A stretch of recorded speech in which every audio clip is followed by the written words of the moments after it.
Missing several people tonight. The weather is too nice, and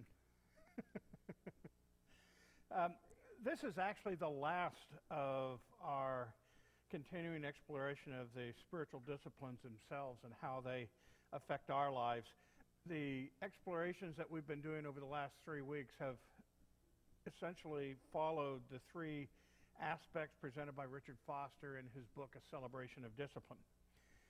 Last week, we talked about corporate disciplines. The week before that, we talked about those inward disciplines, the disciplines that we do to improve ourselves. And then tonight, what we're going to talk about is what Foster calls the outward disciplines. These are the disciplines you practice to reach outside of yourself, but also to reach outside of your group to others. If you'd like to send in comments or questions, as always, I would love to have those come in. Even though this is the last of our spiritual discipline discussions, we will still actually continue on in the process. We're going to take a break next week, that is Holy Week, and we're going to go ahead and provide 3 different spiritual experiences. The Maundy Thursday service, which will be here at Westside Baptist on 5:30 on Thursday of next week. The Good Friday service, which will be at 7 o'clock at Sunnyside Baptist. And then on Easter Sunday morning, an Easter sunrise service that's going to be held at Herman Hill Park along the Arkansas River. When we come back after Easter then, we're going to shift our spiritual exploration a little bit, and we're going to begin by examining rules of faith. In particular, what we're going to look at is Benedictine rules of faith, and then also Wesley's 3 simple rules of faith. So we'll kind of work a time around that, and we plan on ending up the following week by looking at the process of pilgrimage, and as we've sort of spoken in the past, the idea of a virtual pilgrimage. If you have had the opportunity, there's actually a virtual pilgrimage that you can participate in right now as we go between now and Easter. And then what I'm going to do is kind of use some of those ideas that come out of the pilgrimage that we do during this time to actually talk about virtual pilgrimage and what that might be. Tonight, though, as I said, we're going to talk about the outward disciplines. Who can tell me what the outward disciplines are? Any ideas? You need a mic.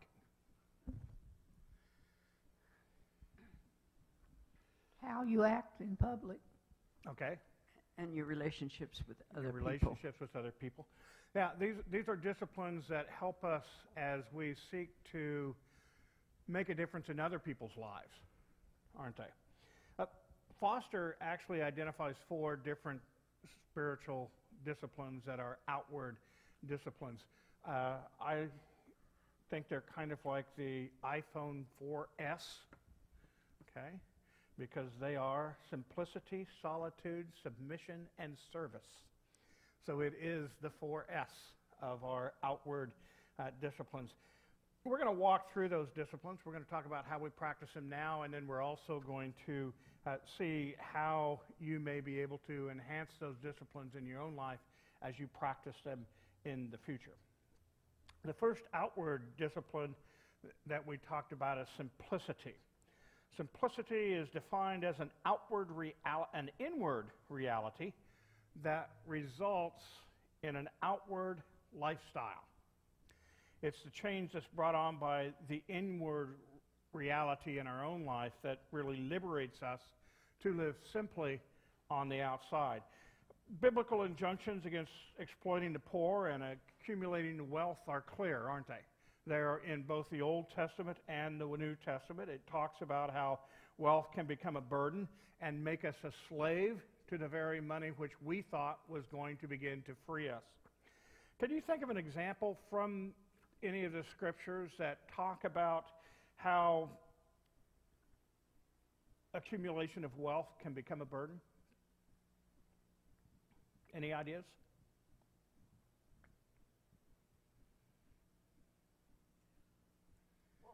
Where the young man asked Jesus if he could follow him and what he must do to be really righteous. Right. Yeah, and Jesus said, just give away everything you have and follow me. And he said, okay, well, we'll see you. Too simple. Yeah, yeah. Too simple, but also too much. Huh, yeah. If we look at Luke, there are several different places where he talks about this. Luke 16:13, Jesus says, no person can follow two masters. You can't follow both God and money. In Luke 6:20, Jesus again says, blessed are the poor, for they shall inherit the earth. In Luke 6:24, he does the flip side of that, and he says, woe to the rich, because they've already been compensated for what they have done. Now, you may not realize this, but if we look in the Gospels, we can see that Jesus spoke more about economics, more about money, than anything else he talked about when we look at his teachings of social conditions and social justice. Well, Jesus isn't the only one who did that either. When we continue on through the gospel and then go to the letters of Paul, we can see that Paul also had a huge emphasis on warning against how money could become a problem. For instance, 1 Timothy 6:9, it says, if you're going to be a bishop, you can't be a lover of money. And it's not just the bishops. In 1 Timothy 3:8, he says, if you're going to be a deacon in your church, you can't be greedy for gain. You know, in spite of these biblical injunctions, we seem to live in a culture that doesn't pay a lot of attention to that, does it? It's instead a consumer-driven culture. What we need to do, if we're going to practice the discipline of simplicity, is we need to first and foremost seek the kingdom of God. And then everything else we have will come to us in an abundance. And remember what an abundance is. This is a great word that I just truly learned the definition of several years ago. What is an abundance? You remember? More than enough? Not so much. An abundance is sufficient for your needs. Yeah, and you know, when we think of abundance, I know I always used to think of the horn of plenty. That was my idea of abundance, was the horn of plenty with the food splashing out everywhere, can't be contained in it. That's not the definition of abundance. Abundance is to have sufficient for your needs. And that's what the Bible does promise us, is sufficient for our needs. So that's what we're supposed to pray for in the Lord's Prayer. Give us this day our daily bread, Right. not enough for the year. Yeah. Yeah, it doesn't say, let me stockpile enough bread for the week. It says, give me enough for today. Yeah, that's an abundance, isn't it? And that is a gift from God. That's the other thing that we need to remember, is that when we think about the wealth we have, the things that we have, everything you own comes to you as a gift from God. It's not there because you work for it. It's there because God has already provided it for you. It is a blessing that God has given to you. Do you remember the definition for simplicity that we just talked about? Simplicity, an inward reality that results in an outward lifestyle. What that means is that once we're able to comprehend that inward reality, we need to actually live the outward lifestyle. Okay? Foster suggests 10 different ways that we can live this outward lifestyle. First is to buy useful things rather than things that bring status. What does that mean? What are useful things rather than things that bring status? A Prius rather than a Rolls Royce. Well, there you go. You've got a Prius rather than a Rolls Royce. Yeah, yeah. I don't yet have my 450 SL. although I've wanted it for 30 years. But yeah, useful things rather than things that bring you status. The second thing is to reject anything that produces an addiction. What does that mean? Chocolate. Chocolate. It can, can't it? Those things that we become addicted to, whatever they are, those things that other people can become addicted to. Reject those things.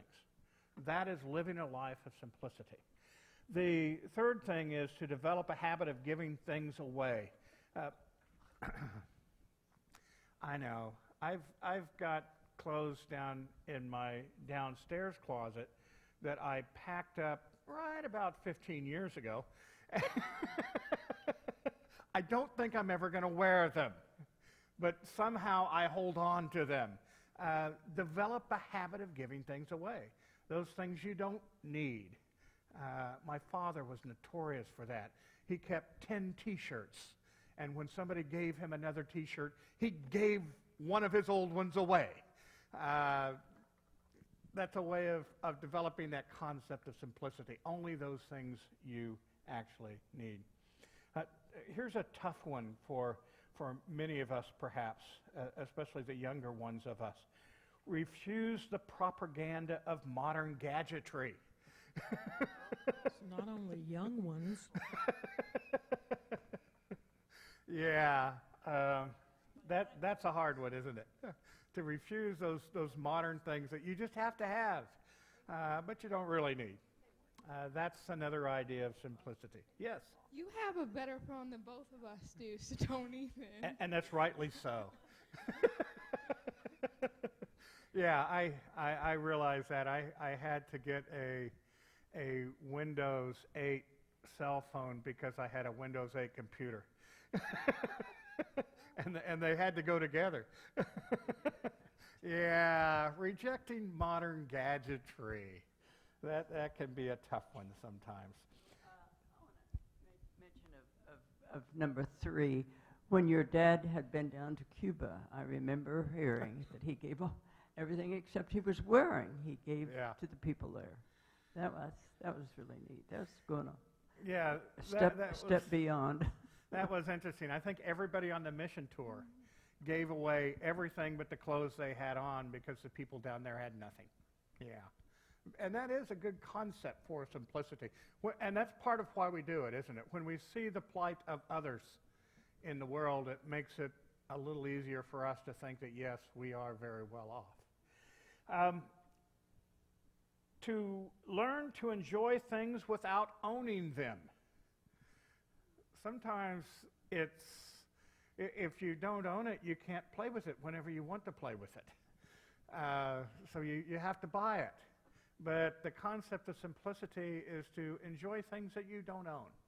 Find other ways to get to do the things you want to do, but just without ownership. To develop an appreciation for the wonders of creation. What in the world does that mean? Fly fishing. Fly fishing, absolutely. That's, huh? Showers. Like, oh, flowers. I was thinking rain showers. I was hoping you were going in that direction rather than just the one you take in the morning. But yeah, flowers. Yeah, to be able to, and those are things that bring beauty into your life, but you don't have to own.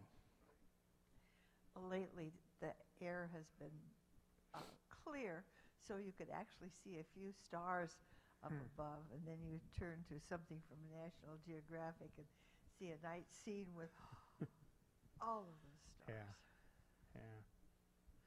Yeah, nature, creation can be wonderful. Betty? Just enjoy all 4 seasons, all Yeah. the different things that come Yeah. throughout the year. In some ways, I guess, we are blessed in Kansas. We actually have 4 seasons. I've lived in several different places where we had 2, hot and hotter. Here we do have the ability to go through our 4 seasons. The 7th idea is to be skeptical of buy now, pay later. That's a huge one for a consumer society, isn't it? uh, everything is on credit, and if you don't have enough credit, they'll give you a credit card so you don't have to worry. Yeah, and that allows us to buy whatever we want and to buy it right now, and then to worry later about having to pay for it. So it can really skew some of our ideas. How about number 8? This is sort of like one of the things that both Paul and Jesus said. Let your speech be yes and no, but also let your yes be yes and your no be no, but not to be anything more. What does that mean? How do you let your speech be yes and no?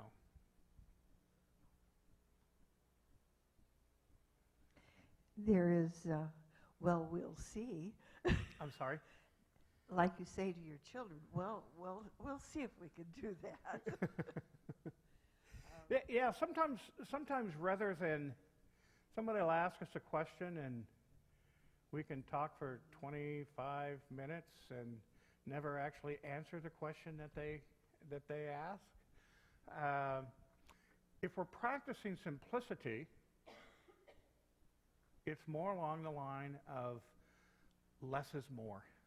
Let your yes and no serve as the answer and not the huge explanation that goes with it. Here's kind of a hard one. To reject those things that oppress others. What does that mean?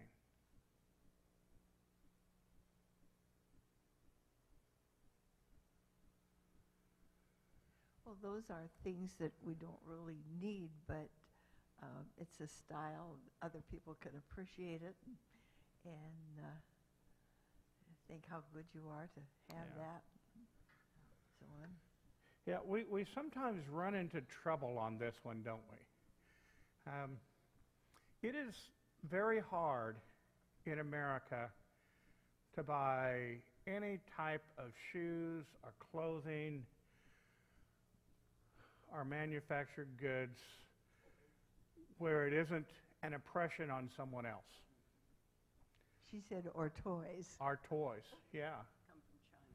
Yeah. It's really And- not that and- hard. You just have to be conscious enough and patient enough to look around for things that aren't made in those countries. And that's not the society that we live in. We Right. want what we want, gratification, right now. Mm-hmm. Right. And so we don't take the time to find natural made products, stuff that doesn't harm the earth, things that aren't made in oppressed countries. It's Mhm. out there. You have to pay more for it. You do have to And pay you more have to for be it, patient yeah. enough to dig it out, but it's out there. Yeah. I know there are several companies that specifically buy particularly food products from places in the world where they are dedicated to pay the person a living wage for providing it to them and then to sell it at a cost that we will actually buy it. And that is a way of caring for those who are oppressed and in many respects put into almost corporate slavery in order to provide our goods and services. Another thing that happens, even in restaurants, people say they take their family and they make an absolutely horrible mess on the table, under the table, around them. Mm-hmm. And that leaves the help having to clean up their terrible mess. It happens in parks and on the streets. People just littering terribly. Yeah, They that is don't care about those other people. right.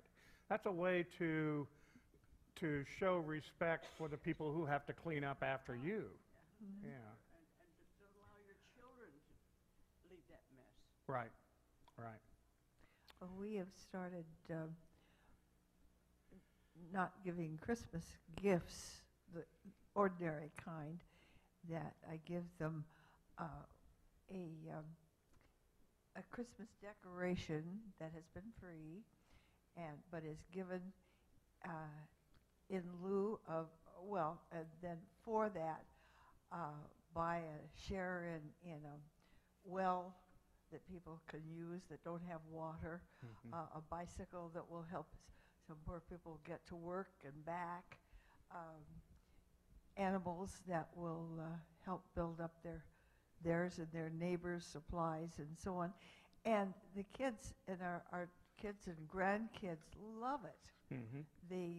The nice things that they write. Thank you so much. This really makes us feel good, and we're glad Yeah. for this.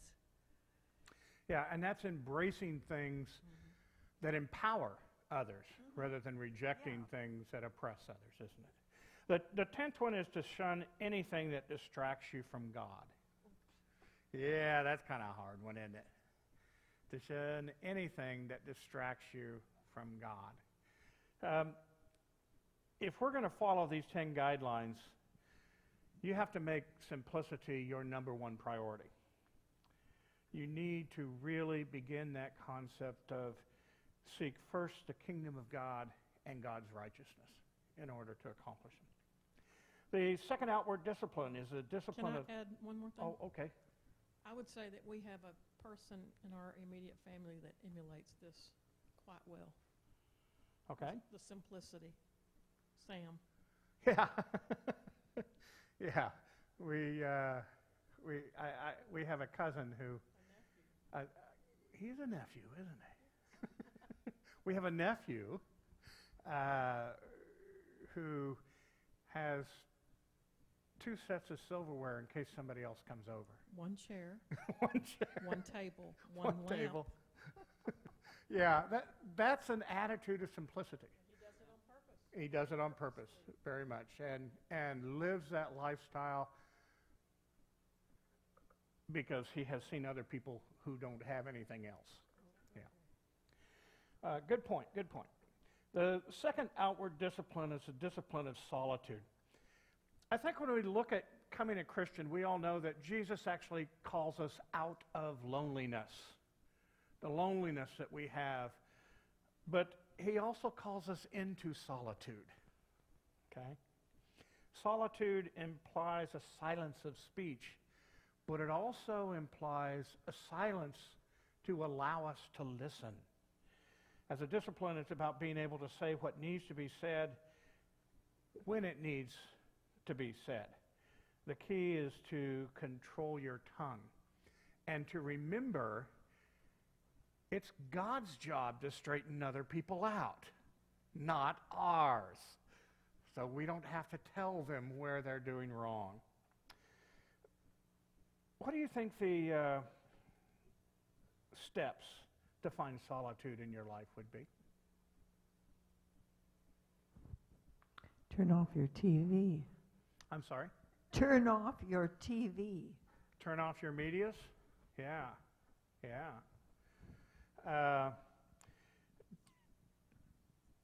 In many ways, solitude is not just a state of mind. Solitude is an action. What you said was an action. You're not just sitting and allowing the noise around you to go and thinking of something else. You're actually getting up and making sure the noise is not there. Yeah, solitude can imply an action. For solitude to happen, you actually have to go to places where you can find solitude. Do any of you have a place where you find solitude in your own lives? Yeah. Yeah.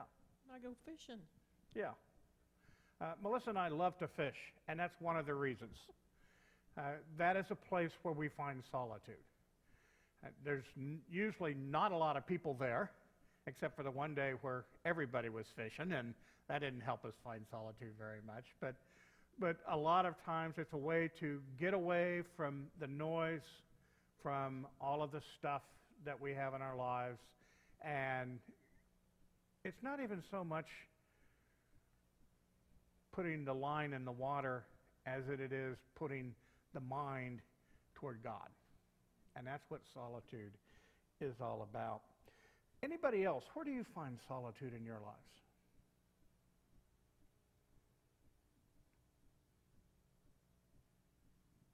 We've talked about some of the other disciplines like prayer and meditation and scripture, and those are places where we can go to be with God, but also find solitude.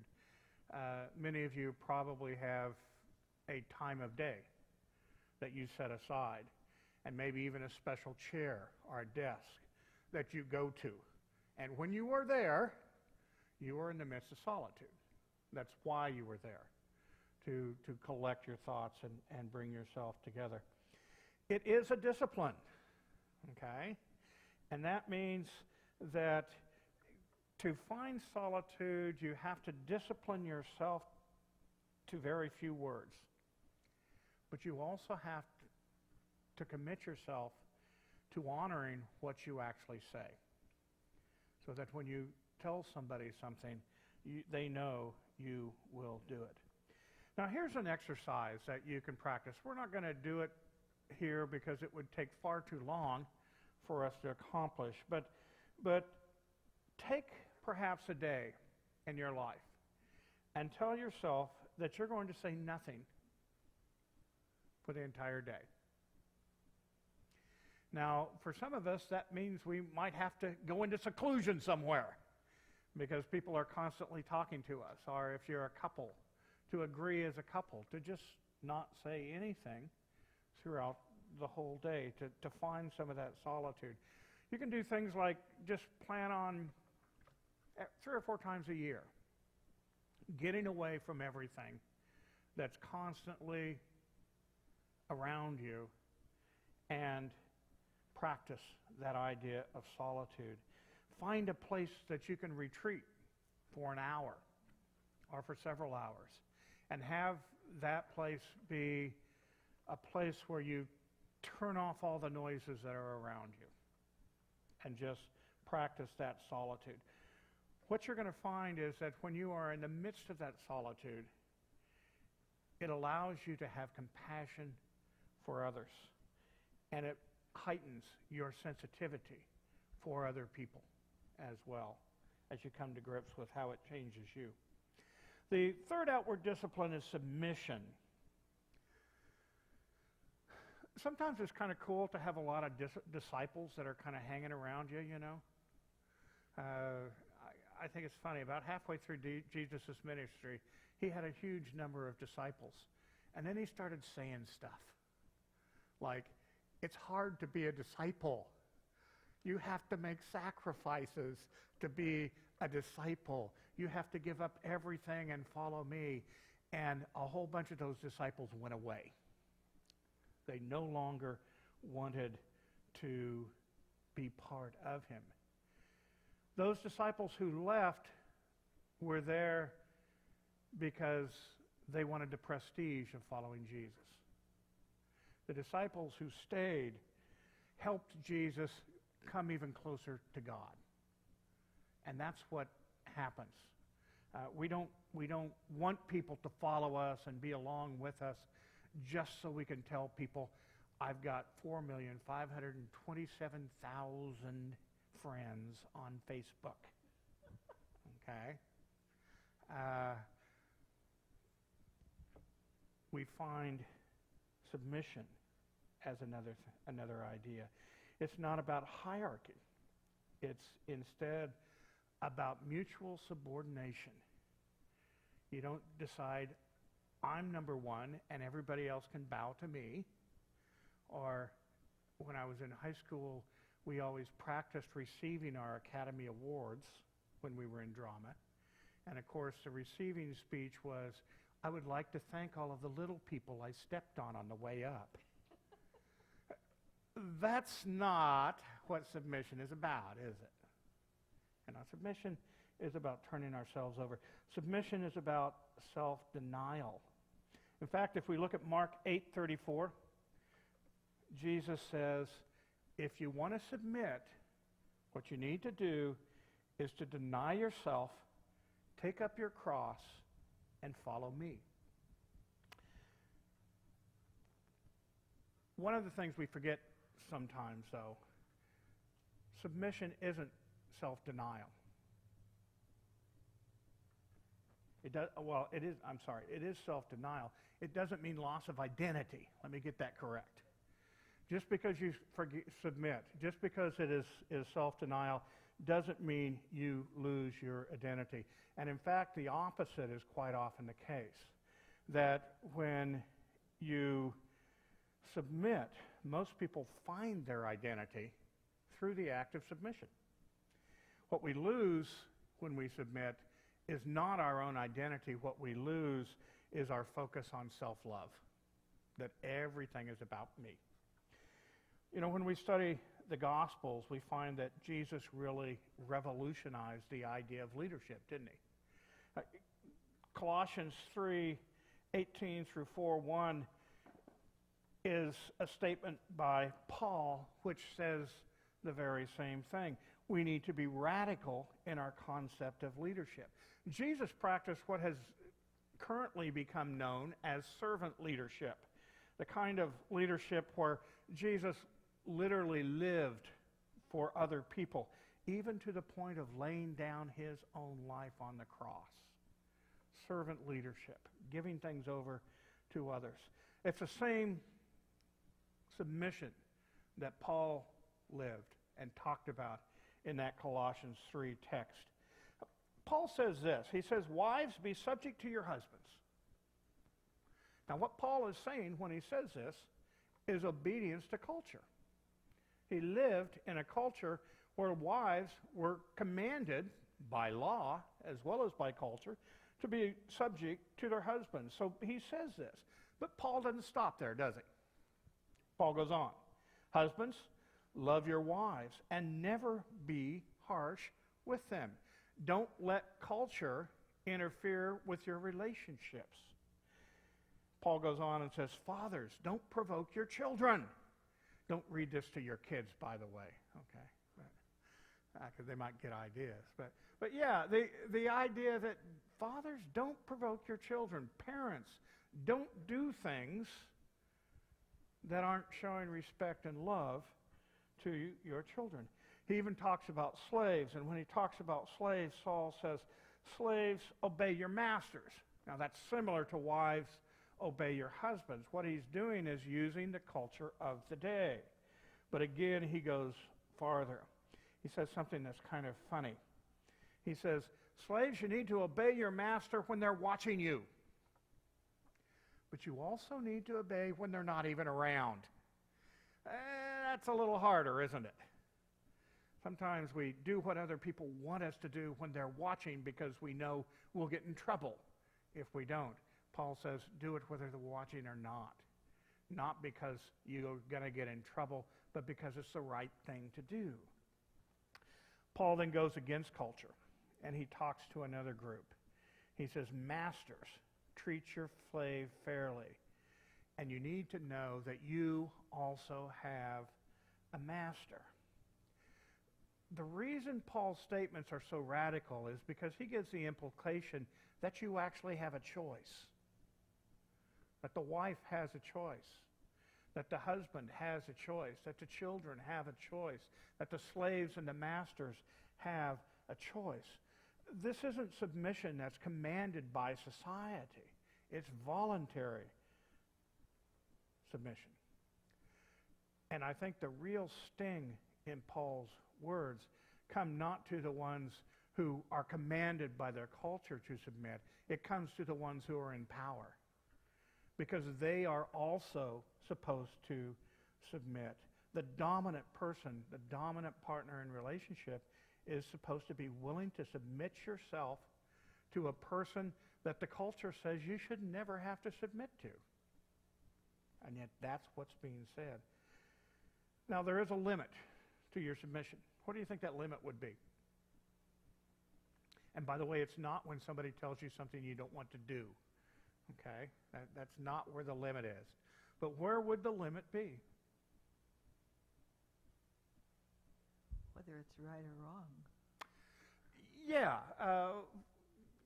Another way to say that is when it's destructive to another person. But that is right or wrong, isn't it?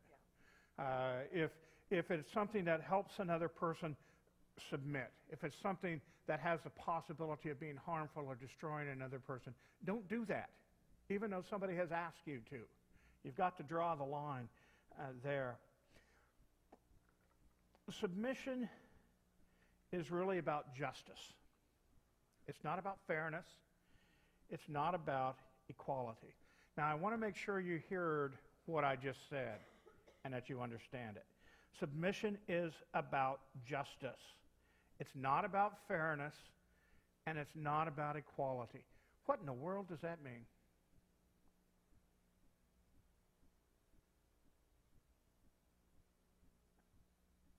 What's the difference between justice and fairness and equality?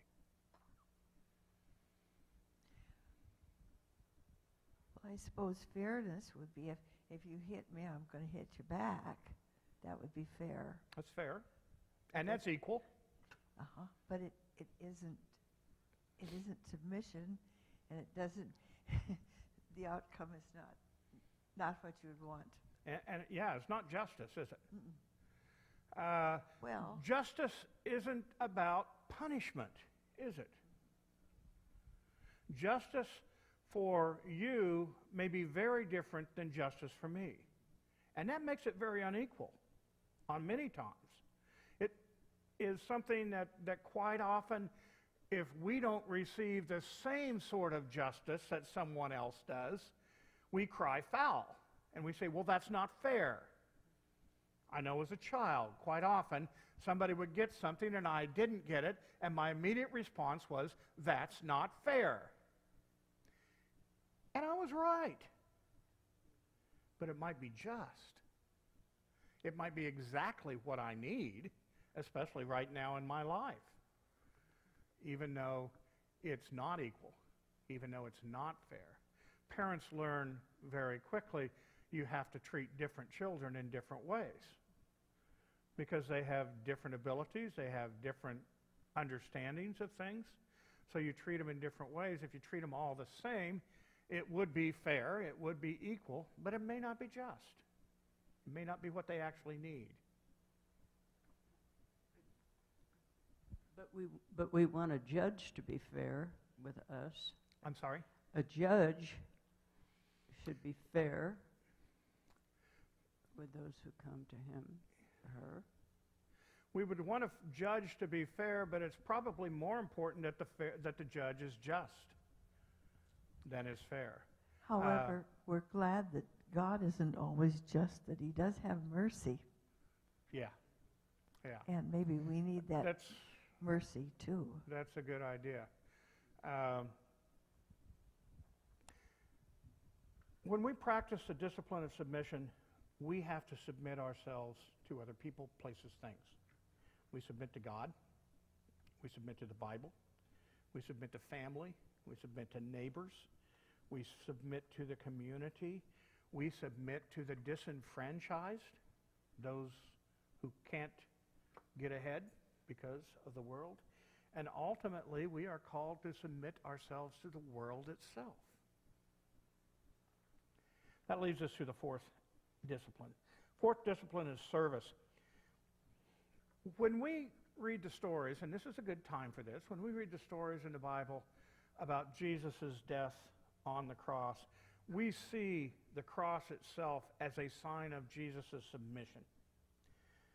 But when we read the stories in John about Jesus washing the feet of the disciples, the towel that Jesus used is a sign of service. Service isn't about self-righteousness. Service doesn't build us up as individuals. Instead, the reason we serve others is because it builds up the community. And when we perform acts of service for other people, we need to make sure we do so with humility. Have you ever had anybody who did something for you, but as they were doing it, you kind of knew they were actually doing it for themselves? The classic is always the story of the Boy Scout who helps the little old lady across the streets kicking and screaming when she actually wanted to go into the store. But he needed to get his Boy Scout points up, so he helped her across the street. Do you have things that happen in your own life that are like that, where people do things for you you don't want, you don't need, you didn't want done? I think we all do, don't we? We all know people who have done that. Not to step on toes, but we quite often find politicians do things and say things not because it's what's good for you, it's because they know they'll get your vote. We have those accident lawyers, which are there to sue other people on your behalf, not because you need to be compensated, but because that's how they make their money. I mean, those are classic stories in our own culture. We have another problem that comes when we perform service for others, that sometimes we can wonder about whether or not we're being taken advantage of. Have you ever done something for somebody because they've asked and then thought to yourself, well, they're just taking advantage of me? Has that ever happened to anybody? Yeah, I think we're all like that, aren't we? We've done something, and even in the midst of doing it, we realize we are being taken advantage of. And so sometimes we can, instead of doing the service anyhow, we can back away. And we can make the claim that I'm not going to do anything because they are just trying to use me. Let me give you an example of this. This is one that really got to me when I was a child. We had an old car, and some of you have heard this story. We had an old car that basically sat in our yard and was very seldom used. And one day a man came to town who needed a car. And he told my father that he would pay him a small amount of money if Dad gave him the car because he needed it to get to a job in another city, and then he'd send the money back. And I never heard from that man again. And several years later, I asked my father if he had ever paid him. And his response was, no. And I said, well, what do you think about that? And he said, I knew he wasn't going to pay me when he took the car in the first place. You can't be taken advantage of if it is your intent to help the other person in the first place. If you do something willingly as an act of service, they can't take advantage of you because you're doing it because you want to, not because they ask you to. The discipline of service is actually a threefold responsibility, isn't it? You need to live your life with hospitality. You need to listen so you can hear the needs of other people. And you need to be able to do things that give them hope. Foster says, if you're only serving others out of a sense of duty, it will bring death. What in the world does that mean?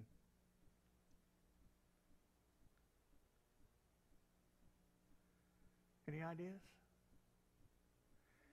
If you're only serving others out of a sense of responsibility, it will only bring death.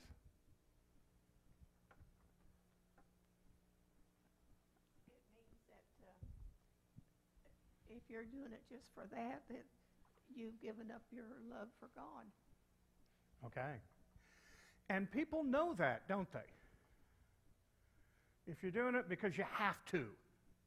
In the first place, you don't do a very good job, do you? At least I don't. When somebody tells me I have to do something, I kind of muddle my way through. When I want to do it, I do a good job, and other people can see that I enjoy it. You're doing it for their sake and not yours. And in a sense, that's what the grace of God is.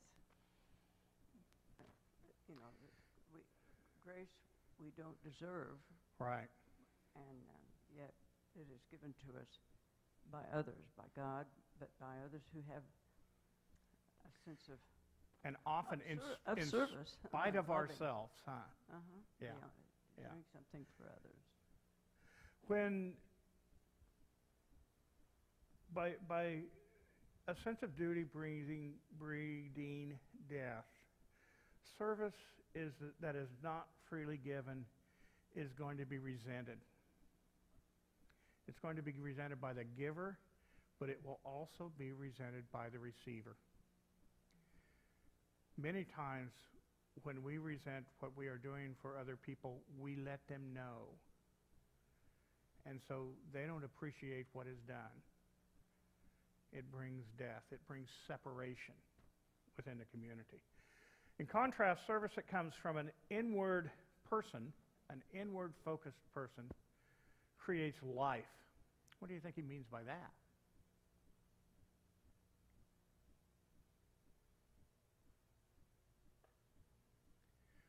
When we provide service because we want to, not because we have to, when we provide service that reaches out to lift another person up, when we freely give service to others, it creates relationship, doesn't it?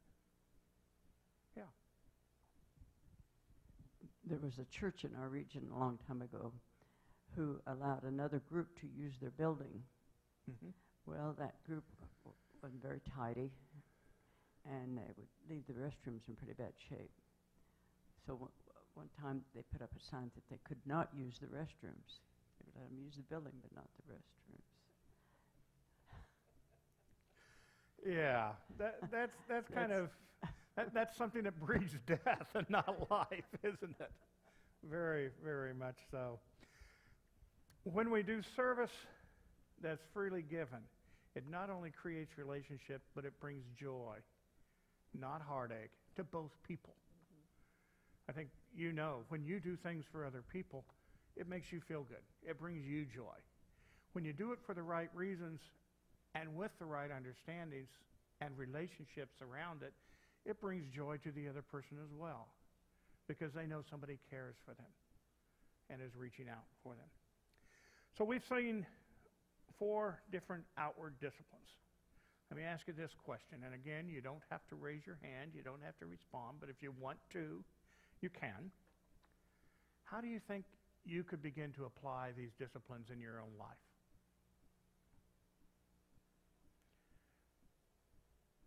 Remember what our disciplines are. The disciplines of simplicity, the discipline of solitude, the discipline of service, the discipline of submission. Those are things that you can incorporate into your life. And even if you're already practicing them, how can you deepen that practice?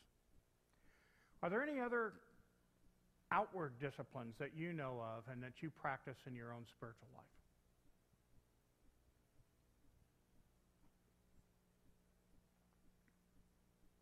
There don't have to be. Well, next week, we're going to have our 3 spiritual experiences. The idea of Monday, Thursday, Good Friday, and Easter sunrise. I think as you participate, if you want to participate in those services, it really will provide you another understanding in what it means to serve Christ in our world. Thank you all.